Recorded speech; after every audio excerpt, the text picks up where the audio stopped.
Christopher in Dallas. Brother, what is up? How can I help you this morning?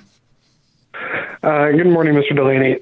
Essentially what I'm calling for is to find out if there's any hope for my marriage or if I just need to cut it off and go the way of the great D, unfortunately. My wife's got bipolar.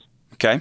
And she didn't really have any issues before we got together, but for the past 3 years, she's had manic episodes, which results in, one, accusations against me for domestic abuse, sexual abuse, or something along those lines. Two, the kids getting placed with CPS and removed from the home. And then her hospitalization anywhere from 2 to 3 weeks to 3 to 4 months, depending on how bad her episode is. And really, I've tried everything that I can think of. We've gone to counseling 6 different times, got her set up with a fitness trainer, done everything I can think of. My family's, you need to divorce her now. My church is, you must never divorce under any circumstances. And really, I don't know what to do. Man, can I just sit with you for a second and tell you that sucks and I'm sorry that's happening to you? Yeah. I hate that for you, man. Bipolar is one of the most overdiagnosed mental health diagnostics in the country. But when it is real, it can be devastating for entire family systems, man, and I'm sorry. You said you got little kids. Tell me about them. Gavin is 3. Wonderful. We call him Helper. And so, of course, he loves to help everybody and everything. He does things around the house. He loves picking up and playing with, helping his sister. And then our daughter, her name is Lila Rose. We call her Keeper. Running joke there is, we saw her. We wanted to keep her. Sure. She's about 9 months old. Oh, wow. And in the past 3 years, they've lived with us for about a year. They've lived with both sets of grandparents and even the great-grandparents. Culminating for about half of Gavin's life, who's 3. Why were they taken out of the home? Well, because every time there's accusations for domestic abuse or sexual abuse or anything like that, CPS has to err on the side of caution and remove the children from what could potentially be a dangerous environment to figure out what's going on. The first couple of times it took longer for me to get them back because they had to really, really do an investigation. But it seems to be taking less and less time as this becomes more and more frequent. Sure. And there was no validity to the accusations or anything like that? They were just baseless? What set her off? Well, so it's a different thing every time. It's something something traumatic, which I don't always consider traumatic, but she does, and that seems to be the important part. So the first one was giving birth to her son, Gavin. The second one was us moving from Utah to Texas. The third one was her niece that was born, lived for a couple of weeks, and died. The fourth one was COVID, and then the fifth one was our son got moved from private school to public school because he just wasn't ready. And that was the last one that set her off last Friday. And so when you say set her off, paint me and the listeners a picture of what a set-off mother looks like who's struggling with bipolar. Well, so it starts, for her, it's very specific. For her, it starts with the anxiety from the event, whatever that event is. Then it goes to lack of sleep. Either she's going out and trying to cool off and having a couple of drinks.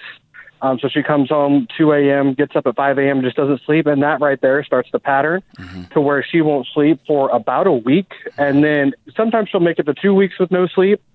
And so what happens is her anxiety starts building up and building up and building up because I'm sure, as you know, sleep kind of resets the mind and calms everything down. Right. So with her anxiety going through the roof, the way that it was explained to me is that when she doesn't sleep for that long a period of time, all the events that have ever happened in her life are happening at once. And so she can't tell the difference between what happened 10 years ago and what's happening today because she's gone so long without sleep. They're all happening to her at the same time. And so she ends up calling the police, telling them that she was attacked or that something like that happened. And usually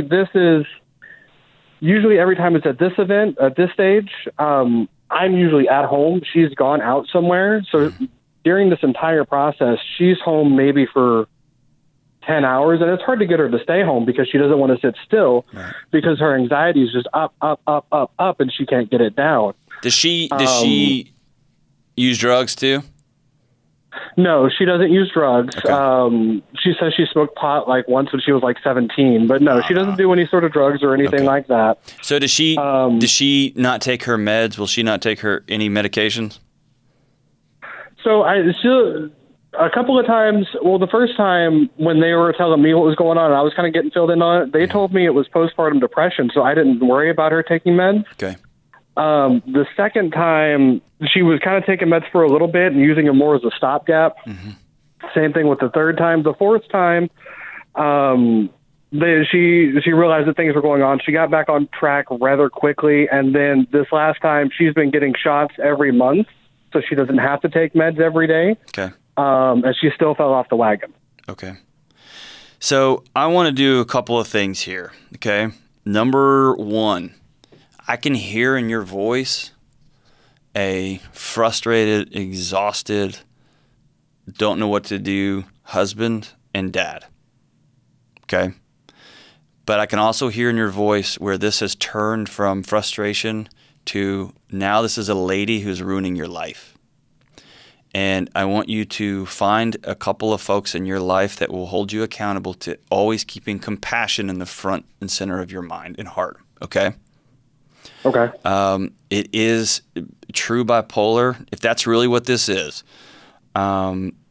just devastating, but it can start to feel like someone's attacking you, and nobody who is truly struggling from this wants to be there. Okay? And the more you can keep yourself from attacking back, the better. Now, I'm going to walk you through the next thing. Step 2 here is you have a personal, ethical, moral, spiritual, any other descriptive word you want to say. You've got an obligation to take care of your children and make sure they're safe. And it doesn't sound like they're in a safe situation right now. With the sporadicness, mom disappearing for days on end, weeks on end, suddenly their kids are getting ripped out of their home to go somewhere else while dad's being investigated for totally baseless claims. That's going to wreak havoc on their ability to connect. It's going to wreak havoc on their stability, and it's going to put you in a defensive posture. Mom's totally absent. I'm just telling you right now, your kids are going to start a lifetime of searching for connection in all sorts of different ways. Okay? So I want you to consciously start thinking about how I can protect my kids. The third thing is this. I do believe that if this is relatively new, if you've known, and I'm relatively new by a couple of years, if when y'all were dating there were no signs of bipolar, if when y'all been together for a long time there's no signs of bipolar, y'all been together for a while and then she has a challenging first birth of your son and then this comes out afterwards, I don't know for sure if that's what this is what I'm telling you. I think it is wise, if she will, and she might not, that you spend the money, you spend the time and the investment to go meet with a psychiatrist who knows what they're doing, who will spend not 30 minutes with y'all, but who will spend an extended amount of time with you guys to walk through the history of this thing and will give you and your family a plan for moving forward. That's probably going to involve a social worker who works directly with this psychiatrist, and I've seen this work out in a good tandem there. But it's going to be a team effort moving forward, and then she's going to have to commit to staying on the plan. And if she doesn't, she's just going to wreak havoc in the life of those kids. And as you know, it's very hard to stay tethered and married to this sporadicness. I also get your till death do us part.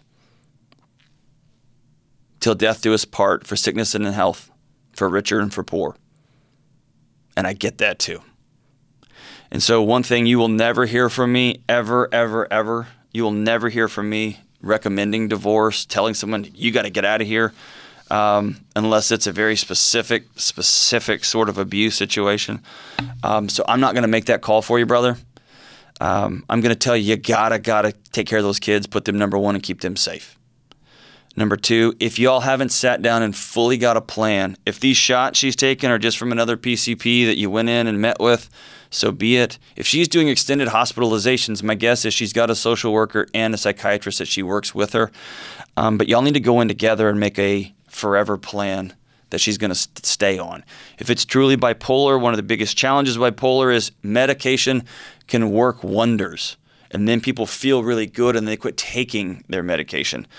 And so I would challenge you all to get on a plan and then have her commit to staying on it, and then y'all begin to work on behaviors down the road. But that's way down the road for you guys. Right now we're talking about stabilization. I want you to go get a second opinion from a different doctor, from a different psychiatrist who will work directly with you guys and your family. And again, I want to go back to the first thing I told you, man, this sucks. I wish there was an easy fix on this one. I wish there was oh yeah, just do this and this is all going to... That's not how bipolar works. That's not how devastating mental illness works. That's not how being a parent with someone that you love who's suddenly changed and now your kids are not safe, now you're not safe. That's not how this works. And so, Christopher, there's not an easy fix on this one, but it's going to be a day-by-day process. Start with the doctor. Start with taking care of your kids. One more thing I'm going to put out there, and I'm thinking through this as I'm talking, is I want you to sit down with your parents. If her parents are in the picture, sit down with her parents.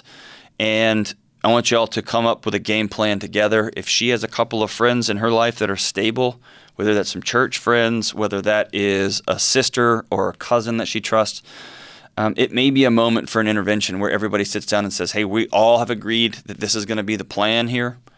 1, to take care of these children. 2, to take care of your safety. And 3, to do what we can to preserve this marriage.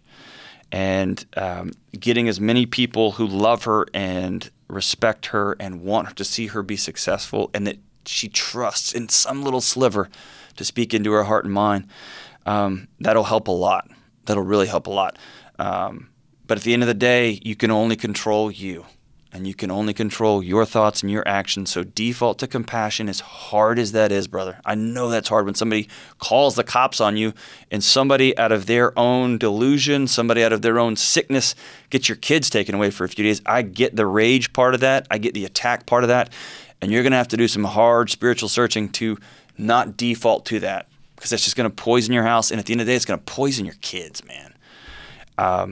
Do the best you can to default to compassion. Get somebody in your life you can be vulnerable with.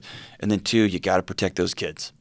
You got to protect those kids, and you got to have those hard get well conversations with your wife.